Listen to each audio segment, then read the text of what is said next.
Okay, so I wanted to go over some of the features that's available on the cart scale, and you can see here is a picture of the prototype of the device. We've got a battery there, a 12-volt battery set up to power the entire unit. We have a Zebra TLP 2844 label printer. We have this indicator here, purchased rather cheaply as well. This reads the information from the scale, the base of which is right here. You can kind of see underneath. We have a barcode scanner. This is an inexpensive Honeywell barcode scanner that is used to gather information from the user. And of course, you have the Netduino device enclosed in this box here. And it's connected up to the RGB LCD display that I received from SparkFun. So you can kind of see some of the internals in there. Other designs will probably have buttons on the outside, a little bit more industrial buttons, but again, this is a demo model, so this is the initial design. So again, here's a picture of it. Now we can see that there is a skid on the unit itself. Here is the scale that's mounted on this cart, and you know, it is movable. There's wheels underneath it, so it's meant to be mobile as well, and it does not need to be plugged into the wall because we have the battery right here powering everything. And the Netduino communicates with the database wirelessly over the Wi-Fi network. So, you know, this cart scale is completely portable. You can see we've got a picture of it somewhat to the side there. You will see that we do have parts, or a box that we can place parts inside here. Right now I have set it so that there's no parts inside the unit. Say I pick up a couple of these guys here though, and going ahead and place them in there. Now you'll see it registers that there's 2 pounds inside it right now. Now, if I go on ahead and look through the menu options, you can see that I've set a piece weight right here of 0.421 pieces. So it's saying that each one of these pieces is 0.421 parts, 421 pounds. So what it's going to do is it's going to take the information that it gets from that indicator, thereby saying 2 pounds, and divide it out by the 0.421 and come up with a piece count. Now if I wanted to change this value, I'm able to just go on ahead and select the button here, and it works in incrementing fashion. Again, I only have, if I zoom in quick there, I really only have 5 buttons to work with. So I've got up, down, left, and right, and a select button. And so when it comes time to adjust this, what I need to do is you know, move the buttons left or right, and that indicates where the increment amount will occur. So now if I click on up, you see I incremented by tenths. So I push that back down again, and now I move to the right of the decimal point. Now I'll increment by hundredths and decrement by hundredths. And if I move it to the right once more, I'll increment by thousandths. Okay, and you know, the same thing goes true all the way around. So 1, 2, 3, 4. Now I'm incrementing by tens. Okay, and if I click it once more, I'll increment by hundreds. So how it's set up is I only increment, my maximum increment value is 100, and my my least increment decrement amount is thousandths. So by using these left and right buttons, I'm able to change the amount that the value increments. Right now I have it set to 4.21. Once I would change the value to what I'd like, I can just go on ahead and hit select, and that sets the piece weight. Okay, all of the data and all of the settings that are static gets saved to an SD card on the Netduino, and so when the unit powers off and boots back on, this does not need to be reset. Okay, it reads it from the SD card upon booting. So now, just to kind of give a quick sample of how this works, I'll go back to the menu item to print a label. Now, at this spot, I can hit select, the select button right here. If I go on ahead and hit select, I'll spit out a label. Now, this is just a sample label. As you can see, it's just filled with dummy information. These are parameters that I have in there. It verifies that communication is occurring between the Netduino and the printer. So that's what will happen if I hit the select. So if there's any issues and I want to verify communication, I can print a dummy label. Again, there's no information in here. Now, to actually print out a full label with information about the job that this unit's being set up, I need to go on ahead and hit print from the indicator button here. So again, I got 2 pounds. It's kind of hard to see this here. It says I have 2 pounds of parts right there. Alright, so now if I hit print, what happened? Nothing happened here. If I look at my indicator, I see, oh, let's see if I can get that a little bit better. Nobody's punched into that job. So one of the things that occurs when a move ticket is being printed is that it needs to look at the database and see who is punched into that job. If it finds that nobody's punched into the job, it will not allow a move ticket to be printed. It just stops right there. This is meant to force the operators to go on ahead and make sure that they're punched into the job that they need to print the move ticket for. So let's go on ahead and take a break, and we'll do that. Now, this unit is currently set up to use or read information from a program called ShopTrack. It is put out by the Lake companies, and it is meant as an add-on for shop floor data collection for Syteline ERP. So this is the current software that the cart scale is set up to integrate with, but it can be augmented to read employee data from any other system. So all it really needs to get from here is the employees who are punched into that job, so it can put it on the move ticket. And it enforces employees being punched into the job in order to move product. So there are some other procedures that could be implemented that allow employees to not be punched into a job and still run the job, but this kind of forces them to be punched into the job. Now it could be automated and modified so that an employee doesn't need to be punched in a job, and when a move ticket is printed, they would not show the employee's number if they were not punched into the job. I chose to go this route because I want to enforce the fact that employees are punched into the job. So anyways, I'll go on ahead and punch myself in. Okay. And since I have not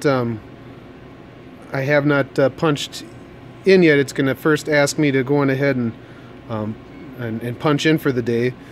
So I'll go on ahead and I'll say I'm going to run right off the bat. And I've got my profile set up a little bit different than some of the other employees, so it's first going to try to bring me to a visual dispatch screen. So I'm just going to cancel out of that because I'm going to actually scan a barcode to punch myself into this job.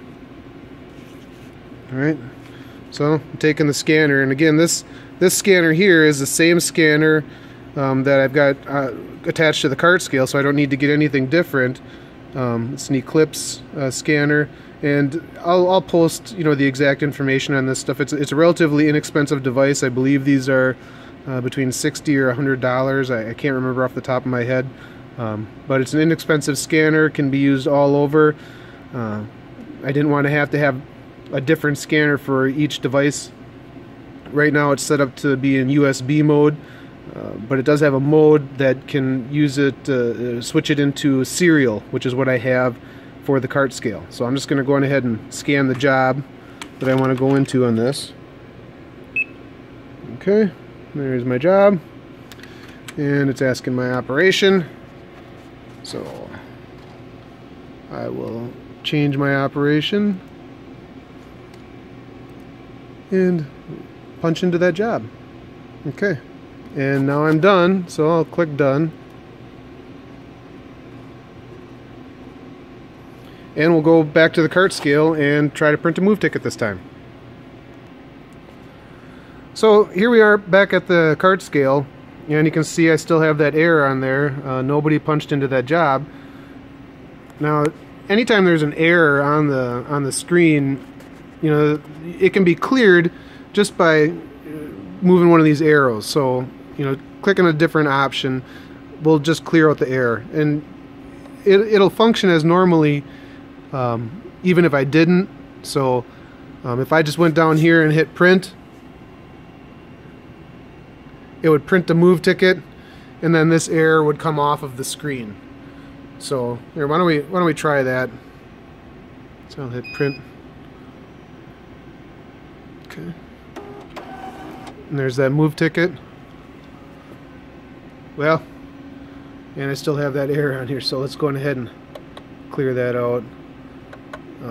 Now it just says press print to print a label. Maybe in future versions I'll clear out the screen. I just don't reprint on the screen after we're on this menu option. So let's take a look at the move ticket, and you can see we got several bits of information. Okay, we have the item for the job that we're punched into right now. So here's the job, and then of course there's the job suffix, which is all zeros in this case. Here's our item, and both of those pieces of information are barcoded per the requirement. Now, if you take a look at the label here, you can see that they're pretty similar layouts. So all that the Netduino is really doing is passing information to these parameters so that it can barcode. Okay, so item, I have a parameter 0. In this instance, it was past that item number. And so what's happened is the Netduino has gone out through the wireless network, looked up inside ShopTrack for who's punched into that job, in this case myself, and it's printed the job and the item and my employee number on there. Now it knows to look to for that job because I've set that job on the Netduino. So if I go on ahead through here, you can see that I've set the job as 54644-000, right there, 54644-000. Okay, operation 10. So here's a screen that shows the job, and here's a screen that shows the operation.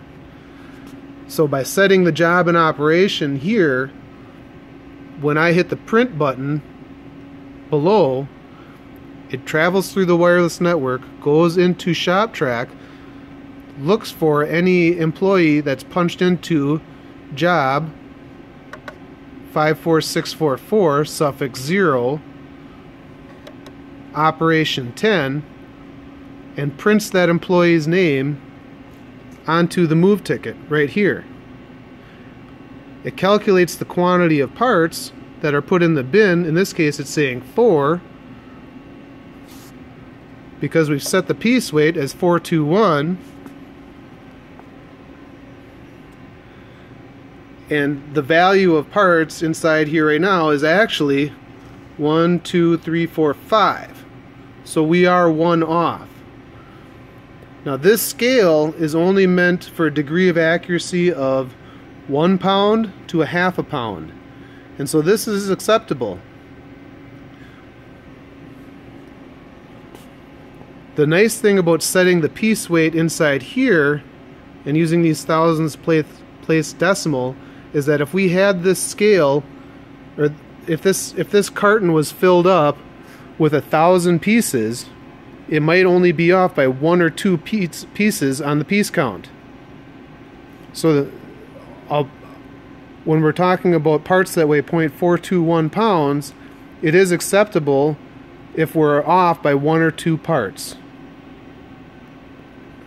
So in this case, the weight from the scale says 2. When the division occurs, it rounds it for an increment because it's not going to allow us to have a 1/2 piece inside the carton. And the calculation determines that based on the rounding, we have 4 parts in there. Perhaps another version I would round up, so if anything would go above, and perhaps that's a better way of doing it. If I have any decimal places, that I would round up, but for now it rounds down, and so it says I have a quantity of 4 parts. Okay. Now if I look a little bit closer, it also does a timestamp. So here it says on 12/26, which is a Saturday, which is when I chose to come on in here and do this recording so that I could actually be heard when speaking, as opposed to a normal working day where we have lots of production occurring. I'm at 4:36 p.m. So this value is taken off of the server that is used to look up the employee that's punched into the job. Again, that's another integrity check inside the system. So no matter what date time would be put on this device here, that does not matter because it's pulling the date time off of the server. So that was a design consideration so that I didn't want to have people able to set a different date time on the device here and then have that print out on the move ticket. I wanted some integrity, so the idea being I finish a bin of parts and I print a move ticket, and the actual date that is posted on that move ticket stamp is when I physically finish the parts, and you aren't able to change that date by altering the device. So that kind of goes over the gist of what this cart scale is meant to do. So from a process standpoint, what we have is an operator comes in, they punch into the job, the unit is set up ahead of time by, say, a setup person or somebody else who's getting the cell ready for them. The operator comes in to the cell to work after they've punched into their job, and they just keep adding parts to the bin. And as they add more and more parts to the bin, once the bin is full, they just walk over here, hit the print button, which creates a move ticket, which they then put on the box, and a material handler can come in and grab the carton and bring them an empty one. They put the new carton on and again start filling out the box. So from a process standpoint, all the operator needs to do is hit that print button down here. Now another feature that I did add is, instead of printing move tickets when that print button is hit, if I'm an operator and I want to know how many parts in the box, I'd like to know that instead of having to print out a move ticket every time. So I've got a menu option for that.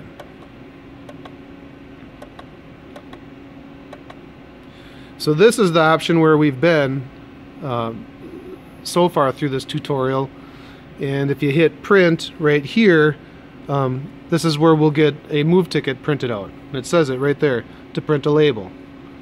So if I go one over now, it says press print, and it's going to give me a piece count. So my piece counts haven't varied much because when a label is printed, that piece count gets updated, and so in order to get a different piece count, I'd have to add more pieces in here. So hitting print right now is not going to change that number. Okay, but let's take a couple more parts. I'll grab these 3 parts here, and I'll put those in the bin. Now back on the screen, it still says I have 4 parts. Now if I'm an operator and I'm curious, say I've been working for a couple hours and I want to know how many parts I have in here, I can just go on ahead and hit the print button, and it updates my piece count. So now I can keep track of how many parts I have in the bin, and I'm not printing a move ticket. I'll take this move ticket out of there.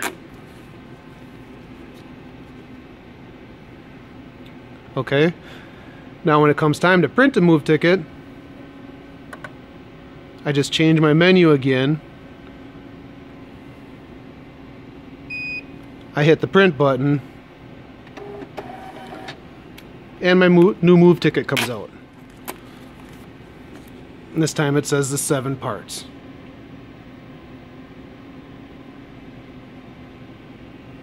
So that is the gist of the process for utilizing this cart scale. An operator comes into work, they punch into their job, they keep putting parts in the bin, they can see how many parts they have in there. All they need to do is hit that print button right here to either print out a move ticket or give them a piece count in the box. This is especially useful when changing shifts. So at shift change, maybe they have a half of a box full of parts. They aren't going to print out a move ticket because the box needs to be full before they move it. So if there's not good communication between shifts, there can be a discrepancy because maybe the second shift person comes on in and feels as though they have a different count than what the first shift person did. Well, this kind of eliminates that problem because they can not only print out a move ticket with an exact weight count on it without having to move the box to a scale in another location, or they can just go on ahead and take a look at the piece count right on the indicator itself. And again, if I take these parts out,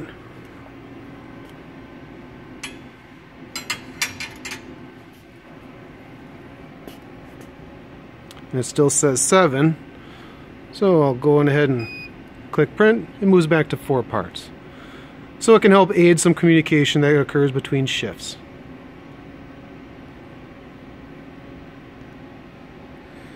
Now I also wanted to show some of the other features that are on the indicator itself before moving on to the web-based tutorial. So this device does have a web interface, so you can actually pull up a browser and take a look at all the information that you see on the LCD display, and I'll show you that in a separate video. But scrolling through here, we had seen the job menu option before and the operation menu option before. So these are easily changed. If you're on the job menu and you hit select, it says scan job number. Now this is where that scanner comes into play. So I'll grab my job packet,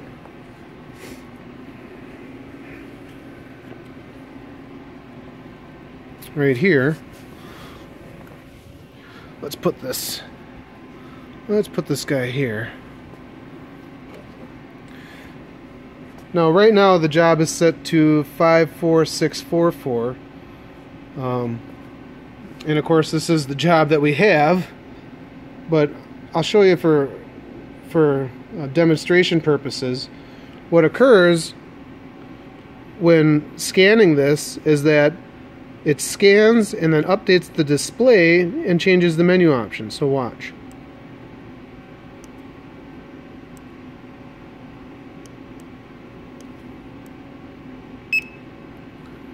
Okay, see? So it moved back to the job. It updated the job and moved out of that menu option from the job. Now if I was to go and hit select again, it says scan job. And if I want to get out of here, I just use the left or right arrows again. Or I can scan the job. So which is what I did. So I went there.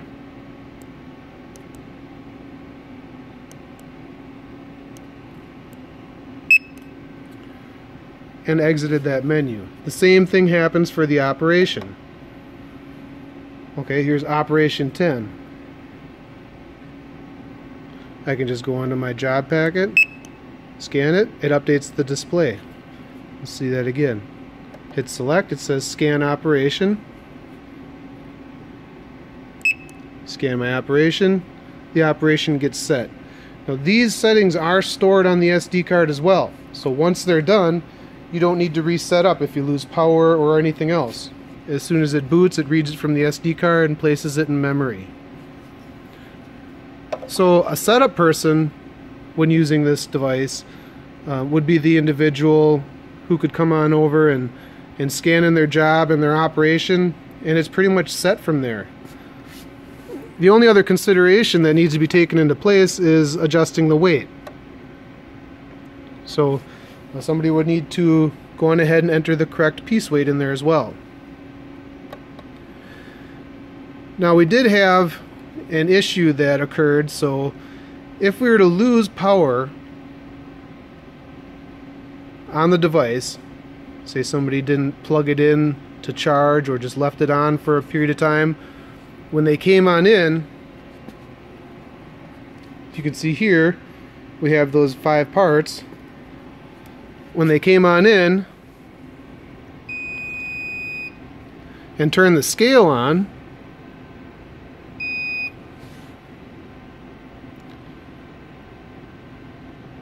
you'll see it reads 0.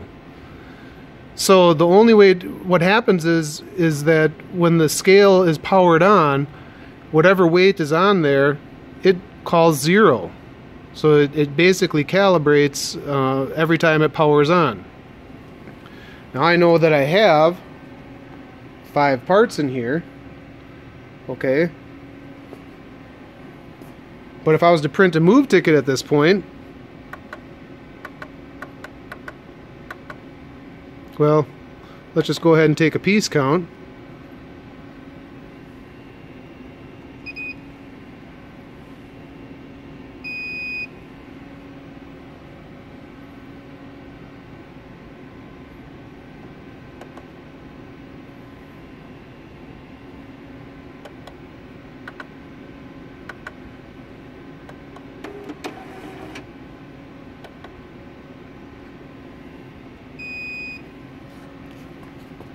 It's showing me I have 0 parts.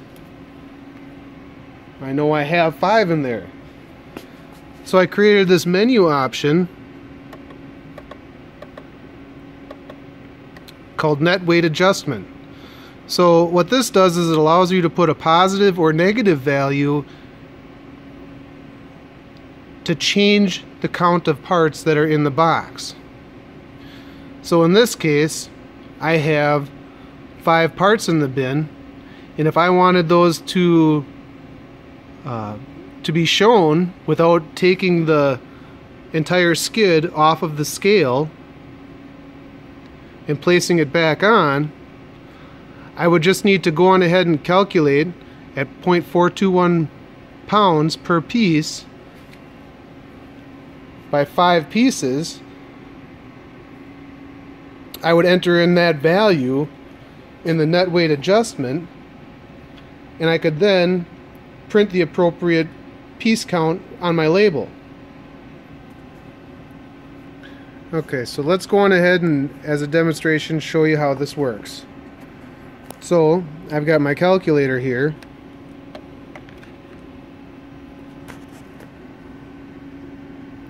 And if I've got 5 parts in the bin, each one weighing 0.421 pounds, I'll just take 5 times 0.421, 2.105. So just like any other menu option that's available, to edit this, I hit select. And before I do that, I'll just go over this. So right now it says 0, negative 0.000. Don't worry about that. It's a slight modification. What goes on is it actually the value stored is greater than 3 decimal points, and so when it's reading it, this might actually be a negative 0 or 0.000000001. So I'll fix that in a future version. So with that being said, to edit this value, just going ahead and hit select, and you can adjust the net weight. Now this is done in the same way that it's been done with adding the unit weight, moving the decimal place using these left or right arrows, and then using the up or down buttons in order to increment or decrement the adjustment of the net weight. So in this case, now I've adjusted it by 1. The value I want to adjust it by is 2.105. 2. I'll move the decimal place over. 1.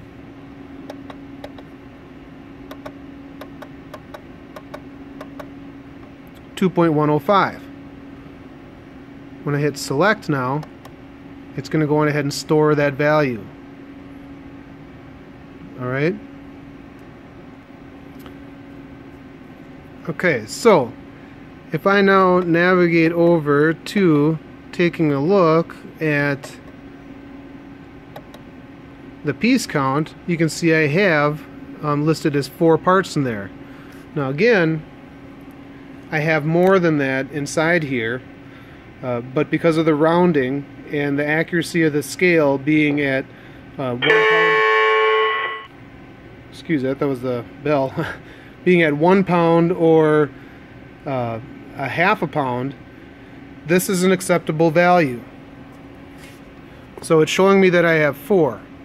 Now when I look down at the indicator, it says I have 0 pounds. So that's how the net weight adjustment tool is working. It's adding that weight of 2.105 to the piece calculation. And if I go here to print a label, and it says 0 on here yet, and I hit print to get a label, let's move this.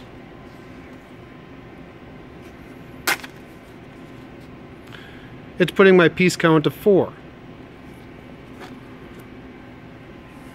Now if I go back over here and I grab these parts and I place them in the bin,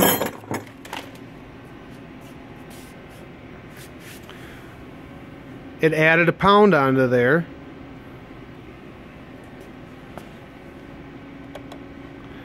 And when I go on ahead and hit print, my piece count will be updated to 7. So now it's saying I have 7 pieces because I just added 3 more into the box. It's showing me I have 7 pieces in there, even though the pounds on the indicator are only indicating 1 pound of parts. And it's doing that because it takes into account this net weight adjustment menu option.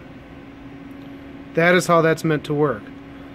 Now this is really only for, say, if there's a power failure and you're in the middle of a skid. Ideally, what would happen after that is the next time that this box was filled up and taken away by the material handler, the scale with the empty skid and box would be zeroed out again. So that would just be as easy as coming over here and pressing 0 so that it's zeroed appropriately with an empty box, and then the operator can go on ahead and just keep placing pieces inside here to increment or decrement the count.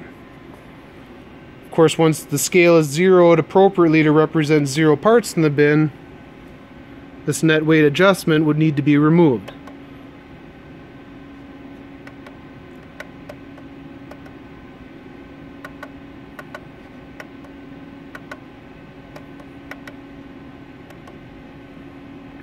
Just like that. So if I take all of these parts out of the bin,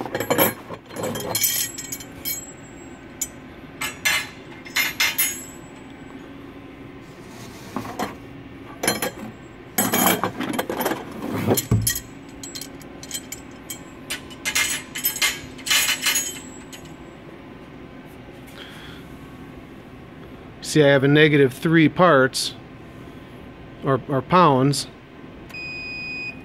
I go on ahead and zero that out.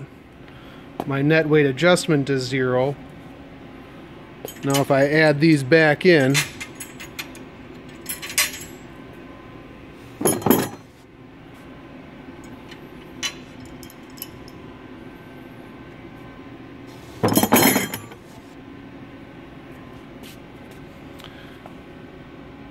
go to the menu option for pieces, select print. It shows I have 7 parts in the bin.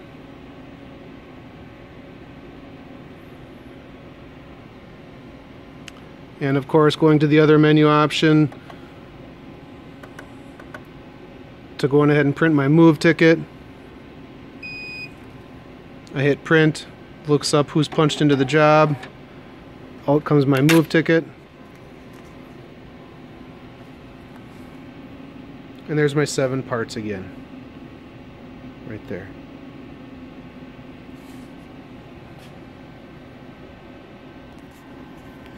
Now that is the core of the functionality of the cart scale. So I did add a couple other features that I'd like to show as well.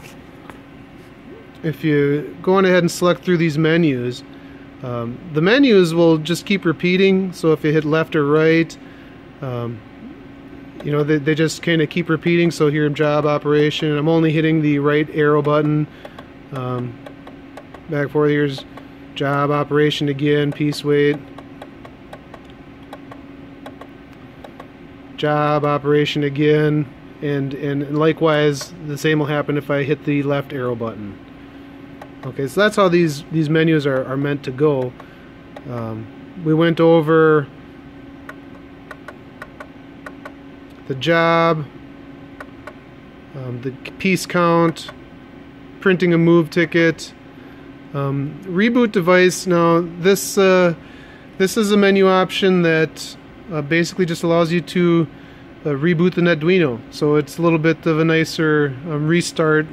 There shouldn't be any reason a person needs to do it, but it's a little bit of a nicer option rather than just pulling the plug.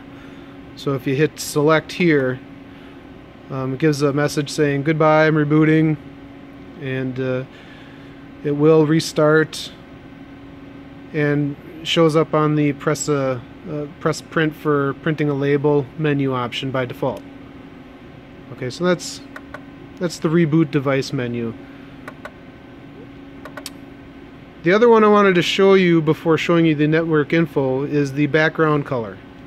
So this is kind of nice. Right now it's set to yellow, but if a person hits select, now you can change the color, and that's done just by using the right or left arrows, and the screen updates appropriately.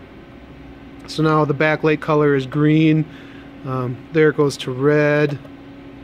Now it's off. Here it's at white, teal, violet, blue, and back to yellow. These will just keep repeating just as the menu does. There's off, white, teal, violet, blue, and yellow. When you have the one that you like, let's go ahead and we'll change it to red. Just go ahead and select. Press select and it changes it permanently. Well, until you would go back into that menu option again. Okay. The last one I wanted to show was the View Network Info. And this is going to be a good lead into the web interface for the cart scale. So I did state that there is a web interface for it, and once the Netduino is given an IP address, which it does require a static IP address, but once it has one, that you need to be able to get that information from it. So I've created this menu option so that you can hit select and it'll show the IP address and the subnet mask. Now, you should be in the same subnet mask no matter what, but if for some reason you were in a different one or you're having problems communicating, you'd be able to see, oh, well, maybe my subnet mask isn't the same as the Netduino, and so I would be on a different network. But as long as your subnet masks are matching with the computer that you're on, typing in this IP address into the web browser will allow you to access the web interface. So that's what that menu is for. So again, just, you know, background color, View Network Info, hit select, navigating to that IP address in your web browser. So it would just be http://10.1.2.11 will allow you to bring up the web user interface.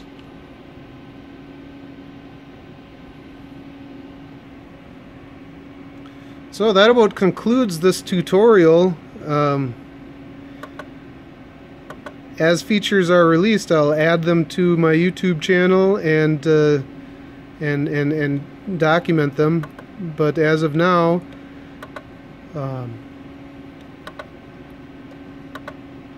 here are the features that we have, and I'm going to change that background color back to yellow.